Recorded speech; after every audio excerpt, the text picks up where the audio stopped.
So, game one of the NBA Finals has come to a conclusion, and the San Antonio Spurs lose to the Knicks on their home courts. The game basically was taken over by Jalen Brunson. He had a tip rebound to, I think, Shamit or something. Shamit passes it back to him in the corner. He sinks a three. And then from that point on, the Knicks got an 11-point run that the Spurs just cannot come back to. Multiple times we have De'Aaron Fox doing some bullshit jumper that he has not made the entire game. And then we have Wemby back-to-back-to-back possessions in the clutch of a game where he's hitting the side of a backboard. He's giving the ball up on a fucking drive up the court. De'Aaron Fox is getting picked by Josh Hart bringing the ball up. And then you have Wemby in the literal teeth of the game. Hey, we are 2-3 possessions away, 1 minute left in the game. We need every possession we can to get this win on our home court. Our fans have showed out. A lot of people have showed out. And yeah, Wemby dribbles it off of his foot, tries to drop to the floor to get the rebound or to get the ball. It goes down the other end. Brunson gets an easy lay and it's over. Like, I think it was, an 8-point difference with less than 30 seconds left. And then when they come back the other side of the court, they just dribble it and waste it. It was so dumb. But my biggest, I guess my biggest issue when it comes to that game was just Mitch Johnson's decision making. Why is De'Aaron on the court? He is shooting toy dates. Why is Wemby on the court and shooting the ball? See, if I was Mitch Johnson, at second half of the game, I would have been told Wemby, especially after the third quarter. After the third quarter lead got just blown out the water, I would have told, hey, come here, Wemby. You are playing defense the rest of this game, all right? I'm putting an all-guard lineup that can shoot, dribble, and get into the teeth of the defense. You can shoot from three, you can shoot a midi, or you can lay the ball up. Everything else is just defense and rebounding. And honestly, it was embarrassing because Jalen Brunson shot 31 shots. He put up 31 shots and ended up with 30 points and the win. SGA has never had a performance like that. SGA, anytime he shot 30 for 30, whatever the fuck, it was his teammates that brought him to the promised land because we've seen SGA have an efficient 30 ball and they lost because the other guys didn't get going. Today, the other guys weren't really going. OG Anunoby didn't shoot lights out. Shamit hit like 2 threes and they still won, right? Karl Anthony Towns is actively like showing Wemby that his roaming defense that he does is stupid. And the fact that they kept doing the roaming defense is stupid. I think this is one of those series where you just have to accept that there's certain people making decisions that probably shouldn't be allowed to make decisions, but it is beyond that point. Trusting De'Aaron Fox to close out games this far into the playoff series or this far into the postseason is actually disgusting, especially if he's going to give us consistently mid performances. De'Aaron Fox has not had a highlight game yet in the entire playoffs. From the Portland series, which is a weak team, to the Minnesota series, which was an injured team, to the OKC Thunder series where they needed him more than anything. One thing I will say about De'Aaron is that he does force turnovers, but I mean, he does prevent turnovers, but my thing is like, how valuable is the non-turnover battle when at the end of the day, you're not really getting any shooting, you're not getting any assists, and the rebounding isn't even there because Fox doesn't have the level of athleticism. He is getting rebounds, though. I will acknowledge that. Wemby is so busy trying to close out on a Shamit 3 that he forgets that he's the big man that needs to rebound if he misses. If Shamit makes the 3, cool, whatever.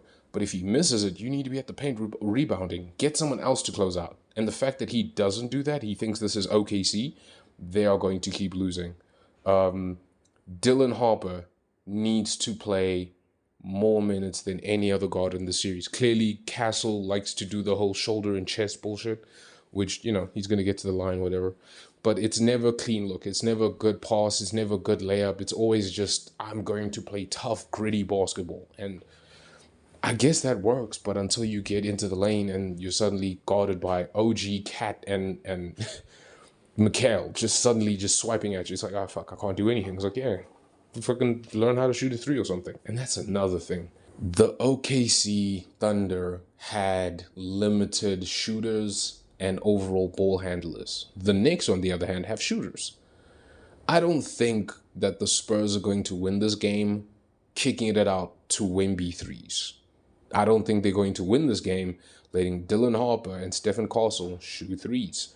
What you will do is let Vassell and Champagny shoot threes. Matter of fact, if it's not Vassell or Champagny shooting a three, don't take it.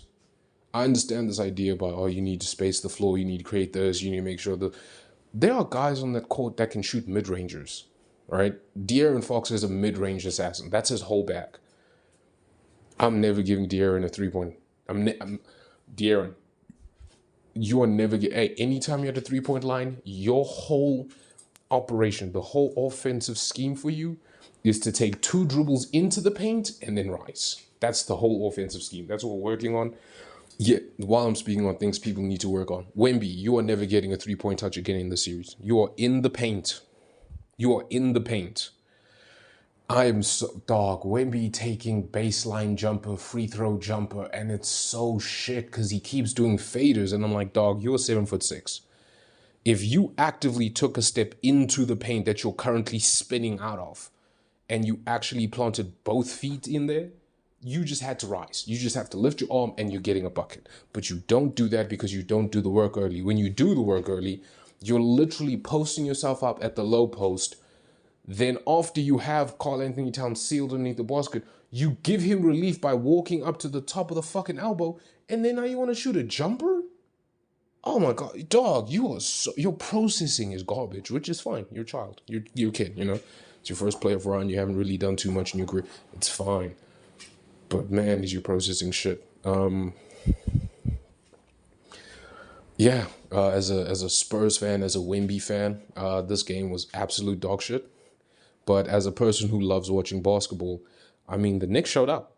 The Knicks showed up. The whole time leading up to this game, I was secretly telling myself, like, hey, man, the Knicks didn't really face anybody. They beat the Hawks, they beat the 76ers, and they beat the Cavs. Like, an injured Joel Embiid, the Hawks. Hey, the Hawks could have been the healthiest team in the world. It's the Hawks. My nigga, who's the greatest offensive threat? CJ McCollum? Come on now. So, yeah, it's a shit team. Just all-round shit team, shit play. You were up 14 in the third quarter, meaning that you've done the hard work for majority of the game, and somehow, some way, the team let it slip, the coach let it slip, and in the final quarters of the game where you guys were supposed to keep it in the game, you were supposed to get it back, where you were supposed to kind of compose yourselves, you couldn't. Mitch Johnson tried to roll up a lineup without De'Aaron Fox or Wemby, and within 5 possessions, Wemby was back on the court, because that operation is stupid. There's no offensive movement. No one's ready for a shot. No one thinks that they're ready for a shot. Everyone's waiting for some type of screen or some type of play or some type of motion offense where they can get into the set action. I need you guys to understand 2 things, okay? You are not offensively gifted. You are a very talented defensive team with a lot of talented guards who have potential, who have grit, but you didn't make it this far because you outshot the teams by shooting 60% from the field. Every series the Spurs have won has been a 30% from the field series, and it was majorly taken up by the defense. But if the defense is going to look like it did in that fourth quarter, shit, man, hey, sub the defense out and put in offense, because, I mean, the defenders are giving Olay lines, nigga. Like, they're just giving up the basket. They're giving up shots. They're giving up everything. And we can go back and forth about, you know, they did a good job rebounding against Cat. They did a good job rebounding against Robinson and all that other shit. Josh Hart had no points from anywhere on the field, I think, except for like a free throw or some shit. And it's like, he still out-rebounded some of you guys whose whole job is to rebound. De'Aaron Fox wasn't doing shit out there. De'Aaron Fox wasn't doing shit out there. Rebound, nigga. But, yeah, you know, Spurs. Go Spurs, go.